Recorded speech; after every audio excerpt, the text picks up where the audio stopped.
Homemade mango ice cream எப்படி செய்கிறதுன்னு பார்க்கலாம். 1/4 லிட்டர் காய்ச்சின பால் எடுத்திருக்கேன்.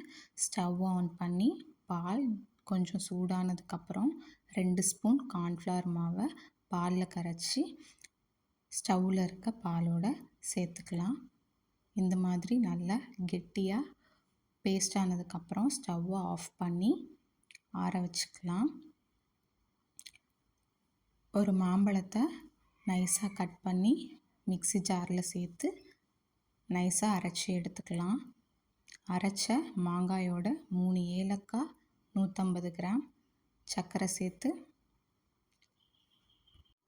ஆற வச்ச பால் இது எல்லாத்தையும் சேர்த்து மிக்சியில் நைஸாக அரைச்சி எடுத்துக்கலாம். அரைச்சதை ஒரு ஏர்டைட் பாக்ஸில் மாற்றி மூடி போட்டு டைட்டாக மூடி ஃப்ரீசரில் 8 மணி நேரம் ஃப்ரீஸ் பண்ணி எடுத்துக்கலாம். விப்பிங் க்ரீம், ஃப்ரெஷ் க்ரீம் சேர்க்காம வீட்டில் இருக்க பொருட்களை வச்சு ஐஸ்கிரீம் செஞ்சாச்சு. நீங்களும் ட்ரை பண்ணி பாருங்கள். இந்த மாதிரியான யூஸ்ஃபுல்லான வீடியோஸ்க்கு நம்ம சேனலை சப்ஸ்கிரைப் பண்ணி வச்சுக்கோங்க. தேங்க்ஸ் ஃபார் வாட்சிங்.